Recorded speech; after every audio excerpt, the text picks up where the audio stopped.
You're listening to True Crime Feed.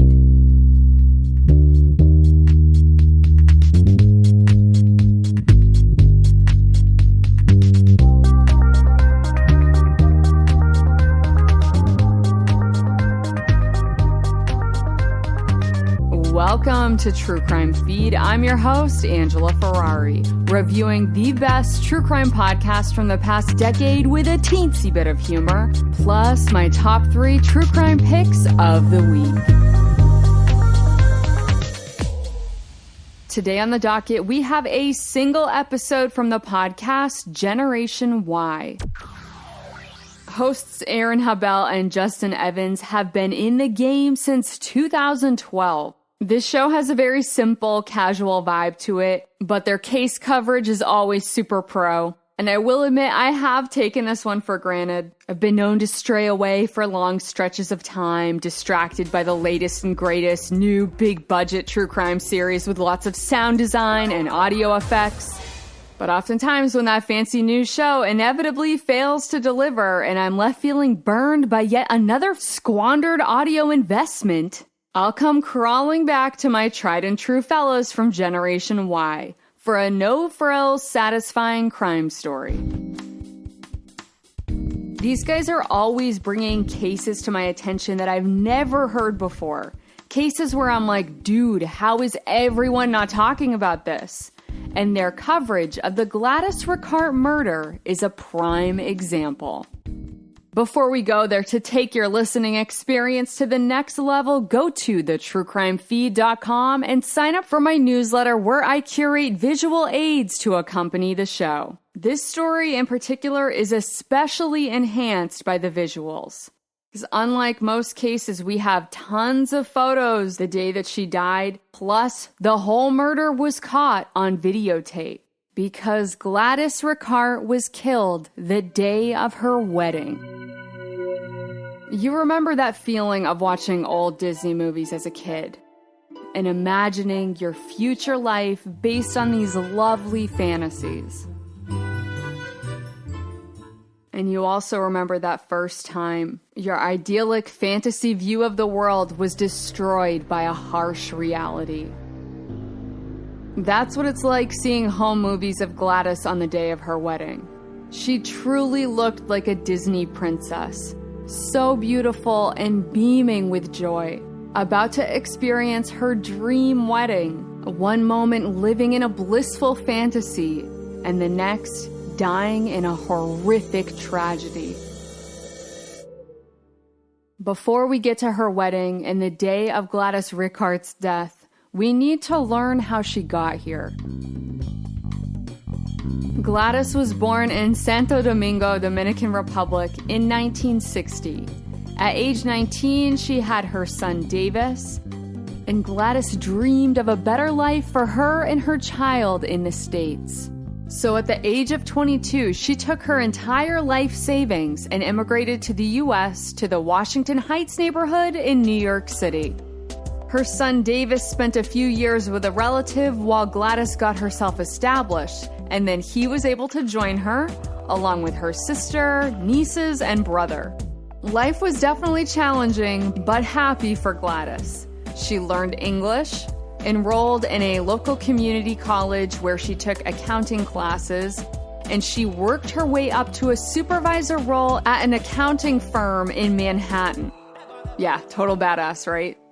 In addition to being a wonderful mother with her son, she was also a huge role model to her young nieces. Gladys was that aunt, the one you'd have a blast with, could go to with all your problems, and count on her for helpful advice. Her niece later says that Gladys was the most Americanized in her family, and Gladys helped her with her college applications so she could achieve the American dream as well. But real talk though, isn't college like another Disney fantasy for a lot of us?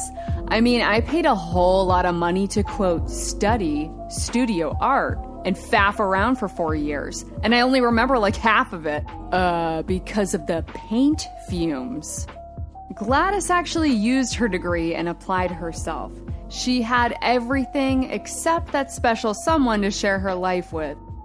Then, one day in 1992, Gladys was riding the subway into Manhattan, and she sat down next to a man named Agustin Garcia. He was also an immigrant from the Dominican.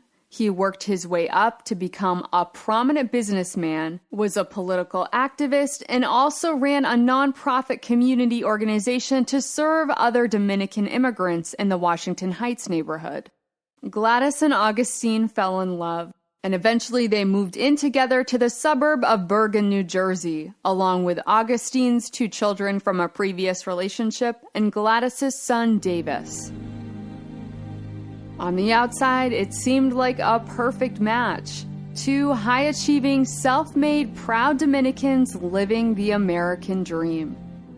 Everyone in their community thought they were the ideal couple when they saw them out at social events. But Gladys started to confide to her closest friends and family that Augustine was not Prince Charming. While dating Gladys, he was also seeing other women on the side. Augustine was very controlling of Gladys and even threatened her with his gun, a pistol he always carried on him. In one heightened argument, she wrestled it out of his hand and locked herself inside a bathroom until he calmed down. As if that wasn't all bad enough, Augustine acted like an evil stepfather to her son, treating him much different than his own children. Eventually, Gladys and her son moved out and then got their own home in the nearby town of Ridgefield, New Jersey. But she and Augustine continued to see each other. Until 1998, Gladys finally had enough after learning Augustine was once again cheating on her. They broke up for good, and a few months later, Gladys Ricart met another fellow accountant and musician named James Preston. They fell in love and wanted to get married as soon as possible so Gladys could try to have some more kiddos. So at the age of 38, after years of searching, Gladys had finally met her Prince Charming. She began planning her fairy tale wedding, just like one at the end of a Disney movie. But if you're listening to this story, I'm sure like me, you've consumed enough true crime content to fill an entire college course load. So now, when you go back and watch those old Disney fairy tales with fresh eyes, you see things very differently. Romantic gestures played for laughs now come off as problematic and sometimes downright sinister. Aladdin pretends he's a baller and seduces Jasmine under false pretenses. The Beast kidnaps Belle and gets all roid ragey with her when she touches his flower. And Cinderella's quote love story was as superficial as a Tinder fling. Honestly, there's only one example of a healthy Disney couple in my opinion, and they're not even human. I'm talking about the Fox versions of Robin Hood and Maid Marian. # relationship goals! Plus, their wedding was tasteful and understated. And also, Robin Hood the Fox was the hottest Disney hero. Ooh, Delali. Oh, God, Disney has me so confused. But besides the exception of the foxes from Nottingham, we all grew up watching romantic fantasies filled with stalking, abusive, and gaslighting behavior. It's no wonder so many of us have been in situations where we've ignored the red flags and gotten entangled in toxic relationships. Gladys Ricart had been trapped in her abusive relationship for over 7 years. She and Augustine were back and forth on and off for so long until she was finally able to escape. But Augustine Garcia refused to let Gladys Ricart go. 6 weeks before her wedding, Augustine showed up to her home in the middle of the night. Gladys refused to open the door for him, and Augustine flew into a violent rage, throwing rocks at her door until she had to call 911. Police arrived on the scene and subdued him. Once the situation was diffused, Gladys declined to press charges. She didn't want to do anything that could potentially hurt Augustine or his family. Those closest to Gladys said she was the kind of person who would brush things under the rug, ignore problems, and just hope they'd go away on their own. She had made mentions of Augustine's abuse, but she always insisted on handling it on her own. Looking back now, her close friends and family wish she had told them the extent of the situation. Maybe they could have done something to prevent this whole tragedy. Which brings us to the day of her wedding, September 26th, 1999. Even though Gladys had been engaged only a few months, she'd been dreaming about her wedding for years, studying bridal magazines like they were $300 college textbooks. Gladys knew exactly what she wanted. Her nieces were among her 8 bridesmaids, and her son Davis, who was now 20 years old, was going to walk her down the aisle. She hired a videographer to document her big day. Gladys got ready in her home in Ridgefield, New Jersey, with her entire wedding party, and then she posed for dozens of pictures in her full bridal regalia. Gladys looked absolutely breathtaking. And while she was inside taking photos, presenting flowers one by one to her bridal party, her ex-boyfriend Augustine is circling around her block in his car. Finally, he parks and walks up to her front step. Gladys's brother, Juan Ricart, asks what he's doing there. Augustine answers that he was invited and here to give his regards to Gladys. Then he calmly walks into her home, finds Gladys with her bridal party in her living room, pulls out his gun, and begins shooting. Gladys's brother and son tackle Augustine to the ground, but he manages to crawl away for a moment and takes 2 more shots at Gladys, close range to her head. The chaotic scene was all caught on tape. In a matter of 30 seconds, Gladys is handing her little niece a bouquet of flowers and kissing her on the cheek, and the next moment, Gladys Ricart is dead. Moments later, the police arrive on the scene, and Augustine is immediately taken into custody. He agrees to a police interview and freely admits to driving out of his way to Gladys's home, telling police this was a common habit for him because he liked to keep tabs on his ex-girlfriend. Augustine claims on this day he saw a crowd gathered around her house and wanted to see what was up, so then he walked inside with his gun. At first, Augustine says he doesn't remember what happened, but then he admits to the police to shooting Gladys, but gives no explanation as to why. But do we really need him to give an explanation? I mean, this whole thing seems super cut and dry, right? Abusive, jealous ex-boyfriend finds out his former lover is getting married and decides to shoot her. Sounds like an open and shut premeditated murder 1 case. How on earth is this guy gonna have a defense? Well, hold on tight, friends, cause things are about to get crazier than the Tower of Terror ride at Disney's Hollywood Studios. Even though I wasn't aware of this case until I stumbled upon it on the Generation Y podcast, at the time, the story of a woman being gunned down on her wedding day garnered national media attention, and many people formed their opinion of Augustine Garcia right away. But shockingly, not only does Augustine and his legal team come up with a defense strategy, his lawyer throws these pretrial press conferences to counter the media narrative, and these were widely attended by pro-Augustine defenders. Because like I mentioned earlier, a lot of folks knew Augustine Garcia as the beloved businessman, community organizer, and political activist. They believed Augustine was provoked into killing Gladys in the heat of passion, and that's what his defense team will argue. They're going to try and work a manslaughter conviction, which would result in a lesser sentence of usually 5 to 10 years, versus a murder conviction with a sentence of 25 to life. By the time the trial rolls around, the Dominican community was divided in their support. Prosecutors played the home videotape of Gladys Ricart in her bridal gown being gunned down by Augustine Garcia in front of her family. But the defense also had a videotape. They played surveillance footage from a grocery store the night before Gladys's wedding, showing Augustine Garcia and Gladys Ricart together.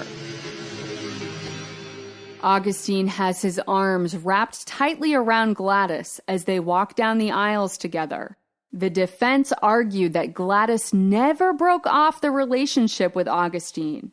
The two were still seeing each other, and Augustine had no idea she was about to get married to somebody else.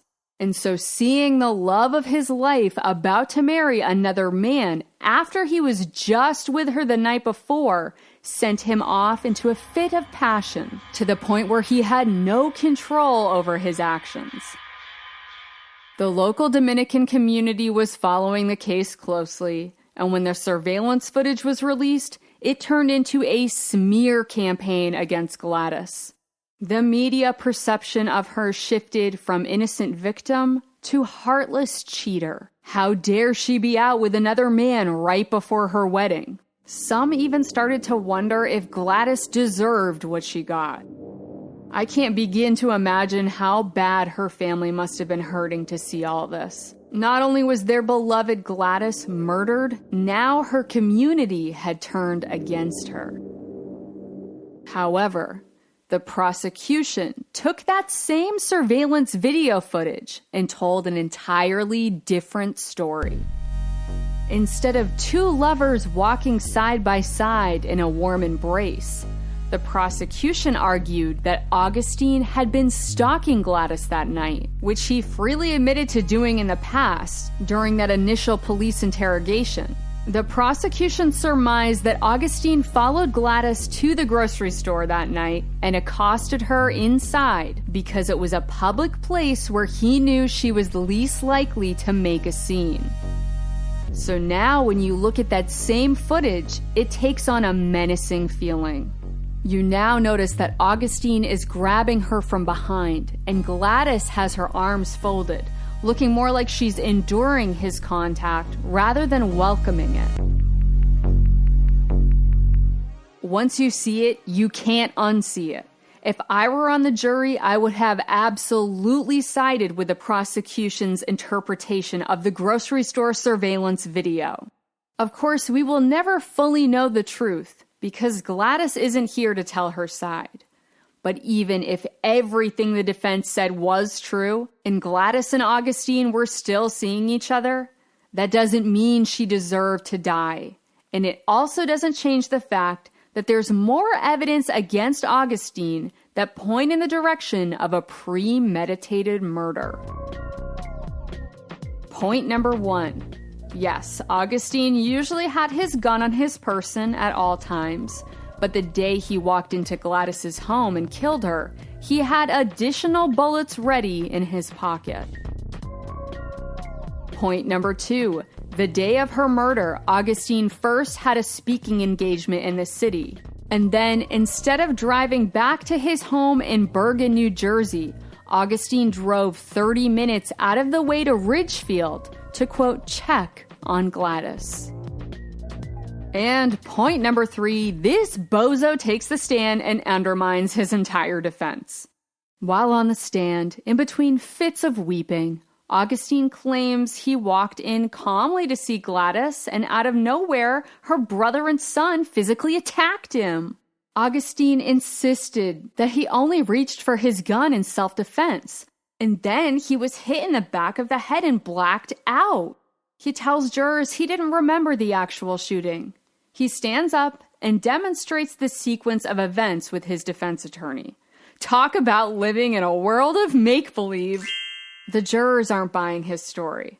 Really, guy, you black out and don't remember the shooting, but somehow managed to only hit Gladys? Augustine had fired 5 shots in total. 3 were direct hits to Gladys, and 2 missed her by only a few inches. His testimony completely contradicted the defense's earlier arguments, the original police statement, and the videotape. I think when it comes to Augustine, this dude and his ego couldn't handle saying it was a crime of passion and take any accountability. Instead, he's claiming no fault. I'm sure his defense team was peeved because back then, especially in that climate, I wouldn't have been surprised if they would have successfully gotten a manslaughter conviction. But the second Augustine started flapping his gums, the case fell apart faster than Cinderella's ball gown after the stroke of midnight. On October 22nd, 2001, the jury deliberated one day and found Augustine Garcia guilty of murder. He was sentenced to life in prison with the possibility of parole in 2032. But that's not the end of the story. A year later, a Latina woman named Josie Ashton woke up to run the marathon in Miami, Florida. She put on her sneakers and running shorts, as well as her wedding gown. Then she ran the marathon in honor of Gladys Ricart. There's this amazing photo of Josie, and it just makes me so happy. She's in full stride, she's got her hair down, sunglasses on, and this big flowing wedding dress billowing behind her in the wind. Not only did this act help raise awareness for Gladys and other victims of domestic violence, it started a whole movement. In New York City, a group called the Latinas Against Domestic Violence formed to help educate the community. Women donned their wedding dresses with pictures of Gladys Ricart in hand, and together they marched in the streets. In 2002, Marie Claire sponsored a march in D.C. with actress Salma Hayek leading. It really is the most beautiful tribute. Even though it's not the Disney fairy tale happy ending, it is a huge step towards justice for Gladys. I myself have never worn a wedding dress because my perfect man is actually a fox and he's already married to Maid Marian. But I may just have to don one for the next Gladys Ricart annual memorial march. That's my new adult Disney fantasy. Now that I'm older, wiser, and have more in common with the evil witches.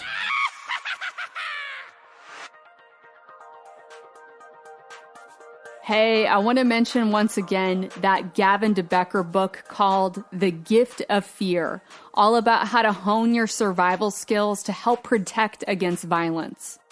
This is an excellent read for any true crime fan, and honestly, I think it would make a great gift, especially to that young person in your life who is new to the adult dating world. Because let's admit it, a lot of us need some reprogramming after too many Disney princess movies. So I'll link again to that book in this week's newsletter.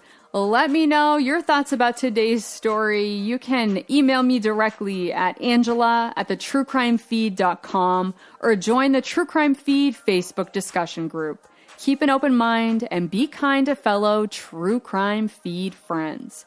Stay tuned till after the break to hear my top 3 podcast power ranking of the week. Hey, True Crime Feed listeners, I have a teensy little ask of you. I need your help to grow my audience so I can keep the stories coming. So I'm asking you to take a moment and share True Crime Feed with 5 friends you think will enjoy the show. Like a fun, awesome pyramid scheme, but you still get to hang on to your money. Cool. And if you want extra gold stars, go to Apple Podcasts and write a review for True Crime Feed. I am an independent one-woman show, and you taking a moment to do this will help me grow and compete with the big networks out there. So thank you so much. Now back to the show. And we're back. Before we start the ranking, I want to mention there's a show trending right now with excellent ratings called Burden of Guilt. I read the description and immediately knew I couldn't handle it personally, but I can see how many people out there would be really into this one.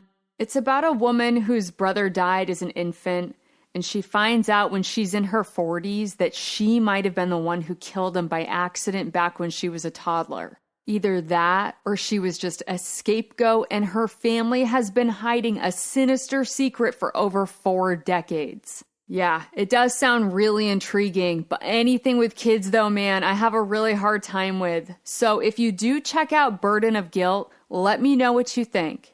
And now let's get down to business. Here are the 3 shows currently trending that I think are worth a listen. I present to you this week's podcast power ranking. At the number 3 spot, we have unsafe spaces. Here's a synopsis from the show page. For close to 2 decades, gay men in Tampa were disappearing at an alarming rate. It was only as America became more accepting of the LGBTQ+ community that people and the media actually started to care that these men were missing. And in the wake of a decades-long battle for equality, it was all the more devastating for the gay community to discover it was one or maybe even 2 of their own who were responsible for what would become some of Florida's most heinous and disturbed crimes. If you are into the idea of victimology, but like to avoid treating groups of people like a monolith, then you will really appreciate this one. Host Josh Hallmark has a very thoughtful and nuanced dialogue in the first 15 minutes of the show, sharing his insight into why the addiction rate amongst gay men might have been so high. I appreciated this insight before we jumped into the case. It helped me see things very differently. And I already know I will be seeing other cases through a new lens after getting insight from this show. So I applaud the work being done on unsafe spaces. At the number 2 spot, we have The Wedding Scammer. Here's a reminder from the show page. Have you ever been scammed? In The Ringer's first true crime podcast, host Justin Sales tracks down a mysterious figure who once wronged him. A man with a lot of aliases, a lot of failed businesses, and a trail of victims. Justin follows him through a sham media company, a series of ruined weddings, and beyond, trying to find answers. The police can't offer any help, but maybe he can. Episode 3, and we are really cooking now. The first 2 episodes felt like small claims court cases, still super juicy, but kind of low stakes. But this latest episode, we are in high-ticket crime territory now, baby.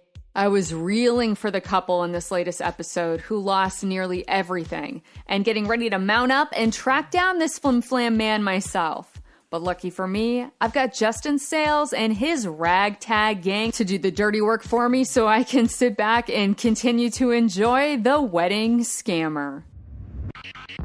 And in the number 1 spot, we once again have Ghost Story. Here's a summary from the show page. Host Tristan Redman is a seasoned journalist who doesn't believe in ghosts, but weird things happened in the bedroom he lived in as a teenager.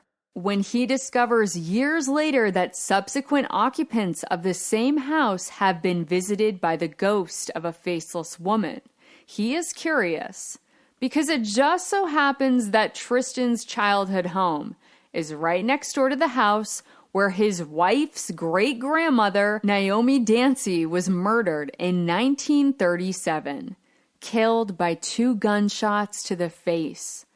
Could there be a connection between the ghost and the murder? Tristan decides to investigate and soon finds himself going where no son-in-law should go, deep into his wife's family history, asking questions no one wants answered. I just finished both episodes 3 and 4, and oh my gosh, you guys, if you haven't already, you need to start listening to this one ASAP. I don't want to spoil anything here, but I need to talk about episode 3. So come find me in the Facebook group and let's share our opinions. I really can't get over how much evidence they've been able to uncover from a case that's over 80 years old. It's so incredible. So please, I don't want to listen alone. Join me in my love of Ghost Story. Now for my Miss of the Week. We have Infamous International, The Pink Panther Story. Here's a rundown from the show page. The Pink Panthers are the world's most notorious jewel thieves, a shadowy Serbian crime syndicate who specialize in elaborate smash-and-grab heists that take only minutes but net millions. They strike ultra-exclusive jewelry stores in places like Dubai, London, and Monaco, using brute force and cinematic flair that makes headlines and, quote, most wanted lists.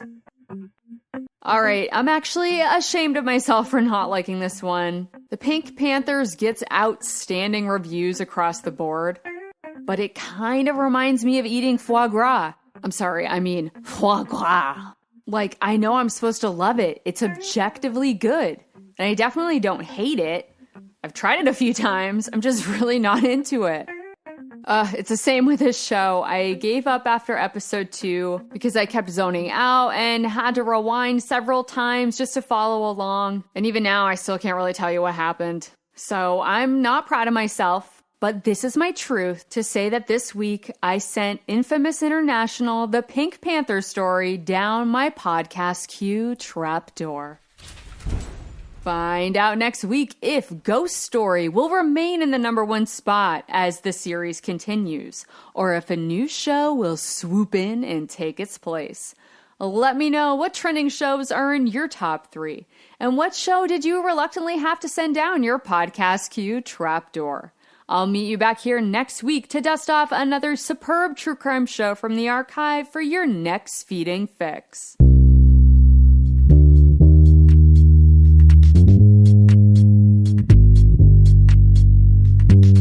That's all for today's True Crime Feed. Don't forget to sign up for my weekly newsletter where I post links to my top 3 favorite shows of the week and bring you fabulous visual aids for every episode. Be sure to follow the show on Instagram, Twitter, and Facebook to join the conversation. And if you enjoyed this episode, please leave a review and tell your fellow partners in crime to tune in to True Crime Feed. Thank you so much for riding along and allowing me to be your audio accomplice. Join me next week for another feeding.